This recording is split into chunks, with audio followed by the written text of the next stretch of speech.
দেশে উদ্বেগজনকভাবে বাড়ছে ডেঙ্গু ও করোনা আক্রান্তের সংখ্যা। গতকাল সন্ধ্যা পর্যন্ত পূর্ববর্তী ২৪ ঘন্টায় ডেঙ্গু জ্বরে আক্রান্ত হয়ে আরও ২৪৮ জন ও করোনায় আক্রান্ত হয়ে ২৮ জন দেশের বিভিন্ন হাসপাতালে ভর্তি হয়েছেন। বৃহস্পতিবার স্বাস্থ্য অধিদপ্তরে ডেঙ্গু ও করোনা বিষয়ক সংবাদ বিজ্ঞপ্তিতে এই তথ্য জানানো হয়। বলা হয়, ২৪ ঘন্টায় ডেঙ্গু আক্রান্ত হয়ে হাসপাতালে ভর্তি রোগীর মধ্যে বরিশাল বিভাগে ১০৪ জন, চট্টগ্রাম বিভাগে ৩৯ জন, ঢাকা বিভাগে ১৮ জন, ঢাকা উত্তর সিটি কর্পোরেশনে ২০ জন, ঢাকা দক্ষিণ সিটি কর্পোরেশনে ৩৫ জন, খুলনা বিভাগে ৭ জন, ময়মনসিংহ বিভাগে ৪ জন, রাজশাহী বিভাগে ১৮ জন ও রংপুর বিভাগে রয়েছেন ৩ জন।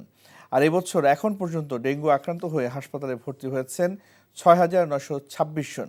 ডেঙ্গু ও করোনা নিয়ে জনসাধারণের অসচেতনতা পরিস্থিতি আরও জটিল করে তুলছে বলে মনে করছেন স্বাস্থ্য বিশেষজ্ঞদের অনেকে। বান্ডেল থাকলে প্রতি সেনমানিতে টাকা বাঁচবে। বিকাশ সেনমানি বান্ডেল কিনে জিতুন প্রতি লেনদেনে।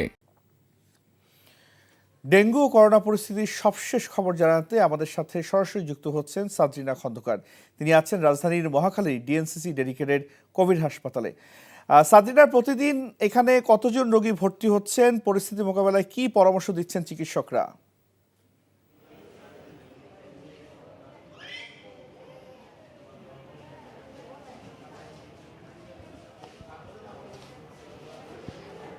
রাইসুল, এই মুহূর্তে আমি আছি ডিএনসিসি ডেডিকেটেড কোভিড-19 হাসপাতালে। এখানে কিন্তু করোনার সাথে ডেঙ্গু রোগীরও সংখ্যা কিন্তু আশঙ্কাজনকভাবে বাড়ছে।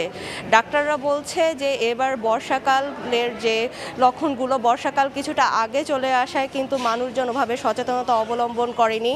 এই জন্য আগের বছরের তুলনায় এই চলতি বছরে কিন্তু ডেঙ্গু আশঙ্কাজনকভাবে বাড়ছে।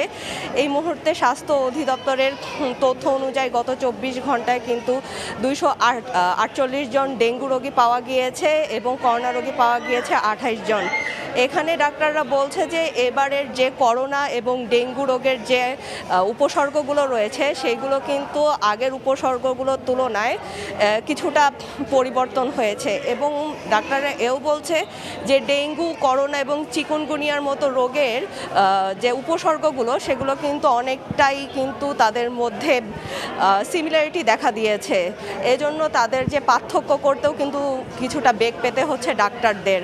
এছাড়াও ডেঙ্গু রোগী এবং ডেঙ্গু রোগের জন্য সচেতনতা বৃদ্ধির জন্য কিন্তু ডাক্তাররা বলেছে যে ফুল হাতা জামা কাপড় পরতে এবং বিশেষ করে যে সবসময় নিজের জন্য এবং পরিবারের জন্য মশারিটা ব্যবহার করতে। এবং ডাক্তাররা বলেছে যে করোনার উপসর্গের মধ্যে এবার কিন্তু নতুন উপসর্গ দেখা দিয়েছে। নতুন উপসর্গের মধ্যে রয়েছে ঠান্ডা, সর্দি, কাশি, জ্বর সহ কিন্তু পেশি এবং হাড় ব্যথা, এবং সেগুলো খুব প্রবল আকারে ব্যথা করছে এরকম রোগীও কিন্তু তারা দেখা দিয়েছে।